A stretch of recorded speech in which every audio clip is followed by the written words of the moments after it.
What's cracking, guys? JP here again, bringing you another update of my 40-gallon reef tank. Now this video I will be updating on my inhabitants of my reef tank.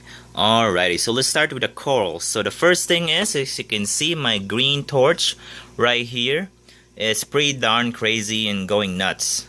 What I like about this now, ever since I intake my nutrients, my food, my dosing, the polyps are definitely a lot thicker, nicer color, and more, healthier. And that guy is adjusting, but he probably just captured a few foods. I've been dosing BRS Reef Chili, 2 scoops every day. Ever since, I don't only have 2 fish, like 2 clownfish, I don't really have a lot of nutrients issues at all. My green torch is definitely from one side of the 40-gallon breeder all the way to the other side, and I counted this today and it's about 35 heads and more splitting in the future. I have my mushroom coral down there. As you can see, it's growing on a low light and some are in a highlight. My favorite coral right here is my gold hammer.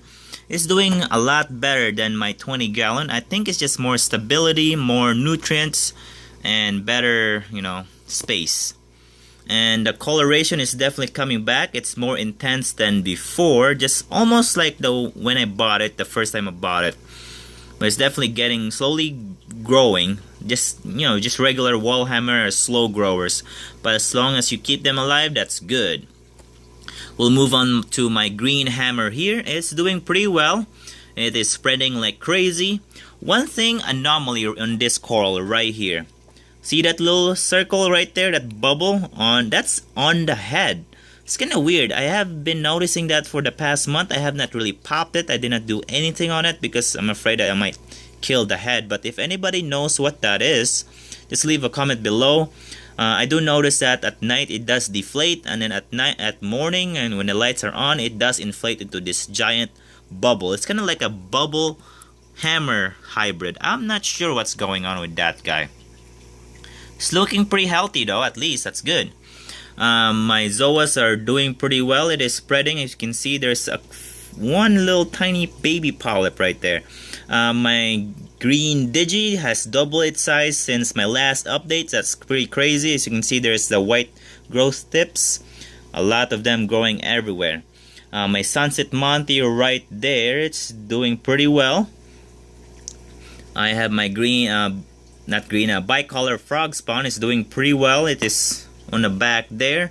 I have left a few inches of space because as you can see, the tentacles are kind of reaching, but so far last time I have them side by side and they're not stinging each other, so that's pretty good.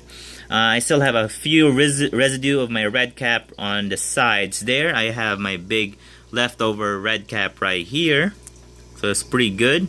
This side is definitely a lot darker in light. The coloration is much more less colored than this one because this is in a darker spot of the aquarium. I got my green Paly. It's spreading like wildfire. I'm not sure if I should keep them. I'm not sure, but it's pretty good. I got my Armor of God back there. Palys, that's pretty good. I got my GSP or Green Star Polyp coming back. I tried to kill it and it doesn't want to die. The same as my Kenya leather right there. Just doesn't want to die. So that's pretty good. That's crazy. But overall, it's doing pretty well for my corals. My cleanup crew, guess what? I only have 2 Astrea Snails. No hermit crabs, no crazy stuff. I know, right? My rocks has been pretty clean. I think it's just the biofilm and how long has this been on. But 3 years now, it's underwater, so that's good. I haven't bought any more cleanup crew. These guys has been going on town on the algae, so that's good. I think it's if you have cleanup crew, they always say, oh yeah, you gotta get 1 hermit crab per gallon. I think that's overrated because the hermit crabs is gonna they're gonna start killing each other. They're gonna run out of food. So it depends on what system you have, so you gotta work on your own opinion on what you need. I do have algae growing in the side right here. You can see them flowing, but you can't even see it. It's like very thin algae.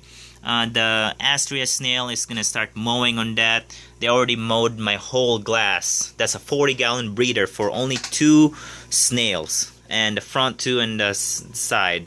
I keep my side glass and the front glass pretty clean, and just use my mag float, and the rest of them can, you know, get eat by those guys. So that's a good thing.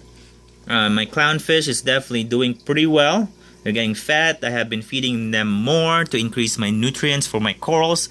Ever since, you know, I only have 2 clownfish, I don't really have any nutrient issue. As you can see, I will be getting more fish in the future. I have my sponge here cooking for my quarantine tank. And I still have to research on what fish I will get in the future.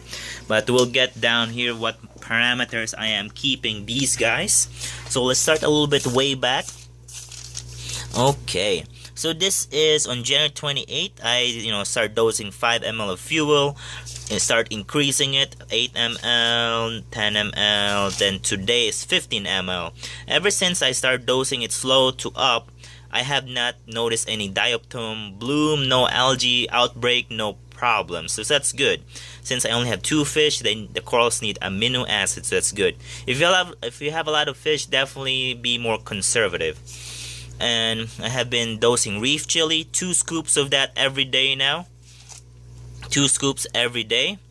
I have been doing 5 drops of the Red Sea Color program, the ABC, so that's good, no problems on that. My magnesium is about 1275 as of yesterday.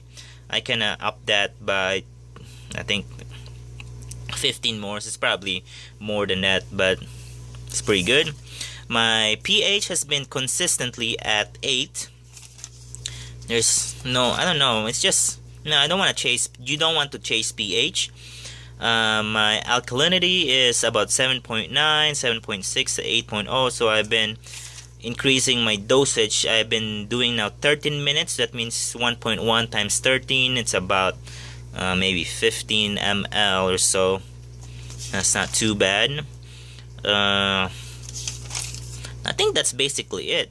And slowly adjust your reef tank. Don't chase number too much.